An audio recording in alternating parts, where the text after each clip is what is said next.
to someone else to snap me out of my stupor. Pay attention, Kristen. He got into a Facebook argument with an elderly woman.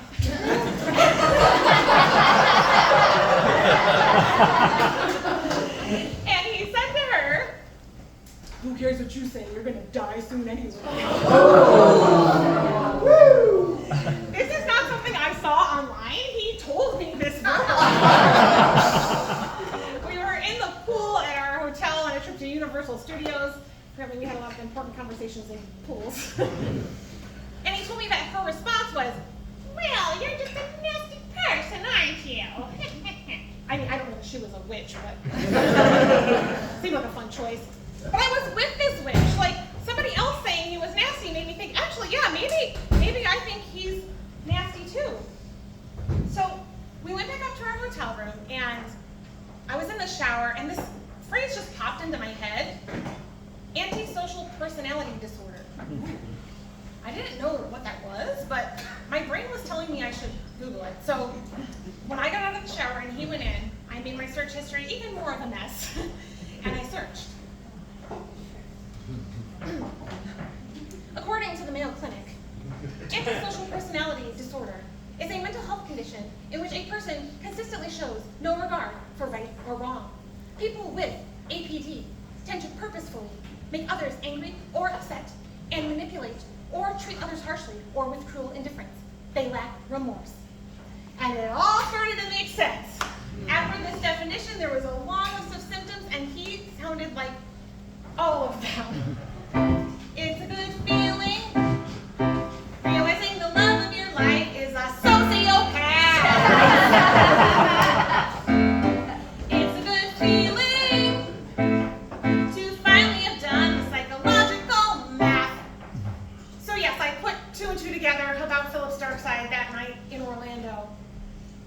And he was about to crawl into bed with me. So as he snuggled up behind me, my eyes shot open with this realization: a sociopath is spooning me.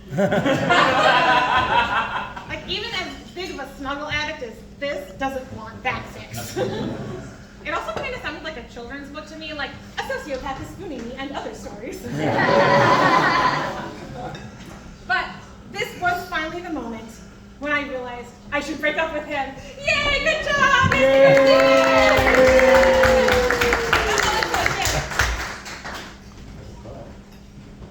But at that moment, we were still on vacation together, and the next day we were going on a 9-day cruise that I really wanted to go on. I may also be a bit of a cruise addict. So we did go on the cruise, but I broke up with him on the last day. I did not tell him the diagnosis because that seemed dangerous. And he was upset. He wailed, "But I didn't cheat on you, but I didn't beat you." And so those were the only two acceptable reasons for breaking up with someone. It made me think, like, okay, was he holding back that diagnosis this whole time? It certainly made Google's offer of domestic violence help seem more on point. Oh my gosh. So it was good, though, that it didn't work out with him for even another reason. As if I needed one more reason besides the fact that he was a sociopath. This man had no sex drive. In the 40 nights that we spent together in the different business and trips we had back and forth, we only had sex 4 times. At the beginning of a relationship, people, even a mime would fuck more than that. And speaking of not getting fucked, have I mentioned I've never fucked anyone I've met on Tinder. In my vaginal region, it's still winter. If I'm not gonna get dick down, I'd rather go to a bar downtown than sit home and swipe on Tinder. Damn it. So after things didn't work out with Philip, I decided to take a break from dating for a while. I felt that the way things were going, the next person I met would be a psychopath who would murder me and chop me into a million pieces. And I wanted to avoid that. Can we take a step back, though, and remember that this was last year? So I have been in therapy for 7 years at this point. So I wanted to ask my therapist how long I was at this point. So we'll call her Edwina. According to Edwina, Kristen is fucked. Do you not remember that ACE score? She didn't really say that. There were some reasons, but you know what? This is a comedy show, so I'm not going to get that started right now. You can ask me at the bar later. So, after my dating break, I didn't go back on Tinder. I didn't go back on Bumble.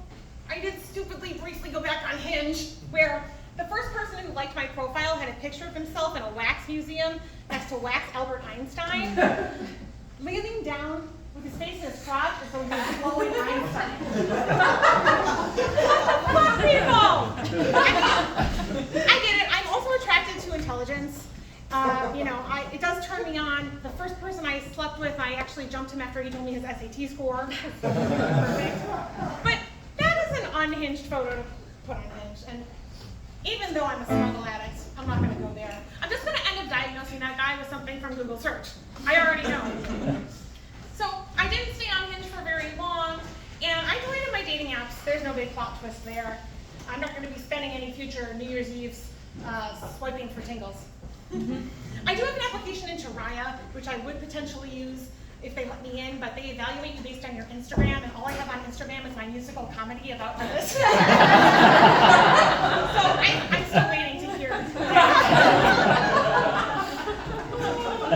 Ideally, I'd like to meet someone in person, and it would be so great if they were not someone who told me about all the women they had unprotected sex with, or the strip club where they had lunch every day, or who fucked like a mime, or was a sociopath. I mean, is this too much to ask? And even though I love red flags, I am trying to hold myself more accountable day to day. So actually, just a few weeks ago, I met a man here at the Burren who hit it off with me, and he actually took pictures of me with the posters for the show. And we had a great time. We spent a bunch of hours together after we met.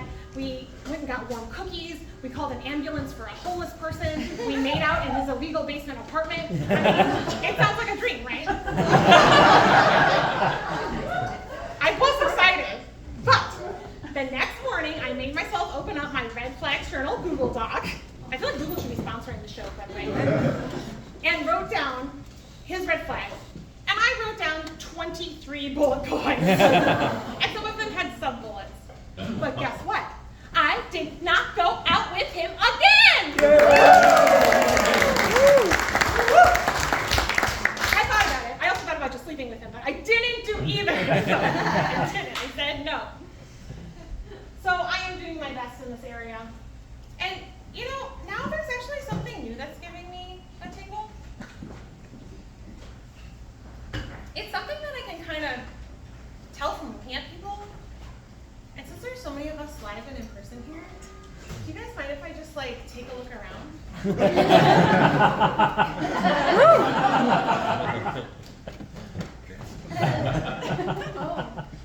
Oh, hi. Hello. Hi there. Oh my. Oh, yes. Hey boy. I see you looking at me. And I know we could have something special. But you see, I'm not like other girls. Might want to impress me with your job. But guess what, dude? I'd rather see you so. You know what would really turn my head is if you wanted to heal yourself before you're dead. That's hot. So boys, here's what you should do. Show me that therapy bill. Don't tell me about your sexual skill, because we all think it's not a pro, hopefully. Tell me all your traumas, they don't make you bad. Trust me, they're ones I've probably had. Just show me that therapy bill. You want to know what else I like? Yes. Yes. I don't want diamonds in a box.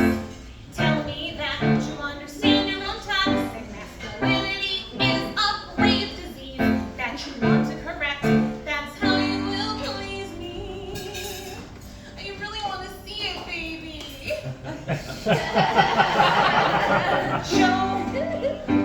that therapy bill. Tell me you're mentally ill. I need a brain that's in some pain, but you're working on it. Tell me all your nightmares, they don't make you strange. Trust me that mine are just as deranged, and show me that therapy bill. Let's stay honest, we both see that you're not attracted just to me. You like what I remind you of. Is it your mom on drugs? That's dark. Please unpack that with a therapist before we go out.